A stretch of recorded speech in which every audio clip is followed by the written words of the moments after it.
안녕하십니까. 신동명 노무사입니다. 나도 이제 노무 전문가, 노무 컨설팅을 활용한 실적 영업 역량 향상 과정을 시작하도록 하겠습니다. 먼저 1교시 주제는 이제 사업자를 둘러싼 노무 이슈 이해 및 노동법의 해석 원리에 대해서 살펴보도록 하겠습니다. 2교시에는 고객 발굴을 위한 근로자 개념 및 상시 근로자 수의 이해. 3교시 근로계약 많이 중요하죠. 노무관리의 핵심 근로계약의 이해 3교시에서 살펴보고요. 근로계약은 좀 내용이 많기 때문에 2교시로 구성을 했습니다. 그래서 4교시에 근로계약 이해를 추가적으로 살펴보도록 하겠습니다. 1교시 강의 요약을 시작하겠습니다. 일단 두 가지에 대해서 살펴봤죠. 사업자를 둘러싼 노무 이슈, 노동법 해석 원리에 대해서 살펴봤는데요. 먼저 노무 이슈를 살펴보면 이제 노무 이슈를 알아야 되는 이유는 아까 설명드렸죠. 고객 상담 능력을 향상시키기 위해서 하는 겁니다. 그래서 뭐 처음에 어프로치를 한다거나 고객 관리를 한다거나 할 때 정말 생뚱맞은 얘기를 하면 실력을 의심받으세요. 그렇기 때문에 이슈를 정확히 알고 있으면 이 사람은 관심도 있고 되게 실력 있는 사람이다라는 느낌을 주는 게 굉장히 중요하잖아요. 그래서 이슈에 대해서는 끊임없이 관심을 가지시는 게 중요합니다. 자, 이제 상시 근로자 수에 따라 노동법 적용 사항이 다릅니다. 이건 다음 시간에 살펴볼 내용인데요. 그때 특히 상시 근로자 수 5인 이상 사업장에 적용되는 사항을 정확히 숙지하는 게 굉장히 중요하고요. 그 다음에 이제 고객을 확장하거나 영업을 확대하기 위해서는 내가 타겟으로 하고 있는 업종이 필요해요. 노무에서는 사실은 업종을 갖고 있는 게 굉장히 파워풀 하거든요. 내가 뭐 식당 사장님도 알고 학원 원장님도 알고 또 뭐 건설회사도 알고 이런 거는 너무너무 좋죠. 근데 그렇게 다 아실 수가 없어요. 그렇기 때문에 한 업종을 뭐 판다고 그러죠. 막 열심히 해가지고 그 이슈를 완벽하게 이해하고 있으시면 다른 업종에 대한 이해도 굉장히 쉬워집니다. 그래서 그 이슈를 파악을 하려는 노력을 많이 하셔야 돼요. 책도 많이 보시고 뉴스도 많이 보시고 유튜브도 보시고 가장 중요한 거는 그 업종을 상대하시는 사장님을 만나서 뭐가 문제냐고 물어보면 됩니다. 아주 간단하죠. 그 다음은 최저임금이 인상이 됐다, 뭐 1조 52시간 근무제가 됐다, 공휴일 확대 적용된다 라는 최근의 이슈들이 있습니다. 거기에 대해서 정확하진 않지만 기본적인 지식을 습득해야 됩니다. 그래서 뭐 상시 근로자 5명일 경우에 공휴일이 확대 적용이 언제부터 되는지 정도는 아셔야 되지 않을까 싶습니다. 두 번째 노동법의 해석 원리인데요. 일단 두 가지 살펴봤었는데 첫 번째 상위법 우선의 원칙은 하위 규범이 정한 근로조건이 상위 규범에서 정한 기준에 미달하는 경우에 그 부분은 무효가 되고 상위 규범에 강제로 적용되는 거죠. 그래서 예를 들어 근로계약에서 뭔가 잘못되어 있다. 그러면 그 관련된 법률이 적용되는 거죠. 예를 들어서 최저임금으로 계산하면 180만원을 줘야 되는데 내가 계약을 100만원으로 했어요. 그러면 최저임금으로 그냥 강제로 적용해서 100만원 줬는데 잘못 줬으니까 80만원 더 줘라. 이렇게 해석이 되는 거죠. 유리한 조건의 우선의 원칙은 하위 규범이라도 근로조건이 근로자에게 유리하면 유리한 조건이 적용된다는 원칙이 있죠. 그러니까 쉽게 얘기하면 두 개 합치시면 근로자한테 유리하면 적용된다는 얘기입니다. 그렇게 이해를 하시면 굉장히 많은 것들을 해석하실 수가 있습니다. 이것이 주제는 고객 발굴을 위한 근로자 개념 및 상시 근로자 수의 이해입니다. 학습 목표는 근로자의 기본 개념 및 최근 이슈가 되고 있는 근로자 개념 확장을 이해해서 신규 고객 발굴을 하거나 기존 고객의 관리를 강화하는 것을 목표로 하겠습니다.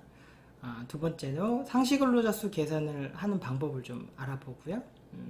가장 1교시에서 말씀드렸듯이 상시 근로자 수에 따른 노동법 적용 사항을 숙지하는 게 굉장히 중요하거든요. 그걸 알게 되면 사업장 상담 능력을 향상시킬 수가 있습니다.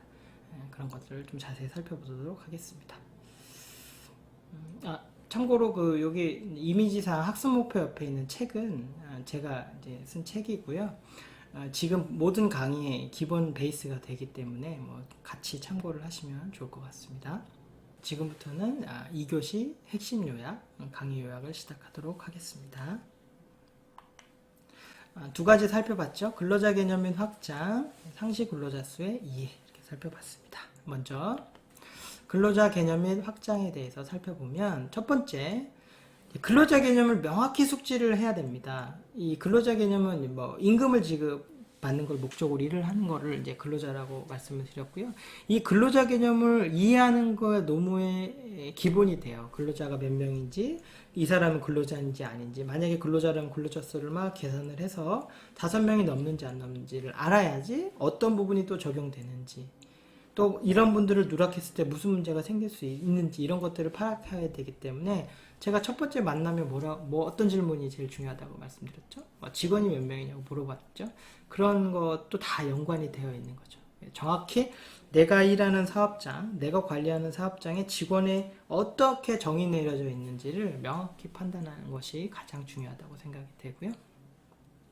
그렇게 해서 판단이 돼서 근로자가 있고 임원이 있고 프리랜서가 있다 그러면 명확히 구분해서 관리하고, 실무적으로 보면 근로계약서 따로 있어야 되고요, 임원계약서 따로 있어야 되고요, 프리랜서 계약서 따로 있어야 되는 겁니다.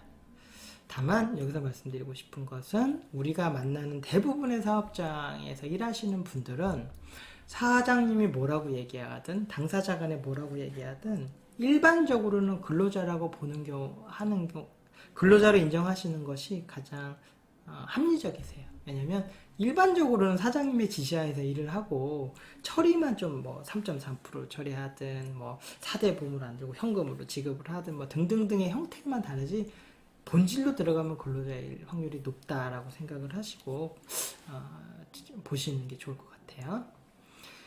그 다음에 두 번째로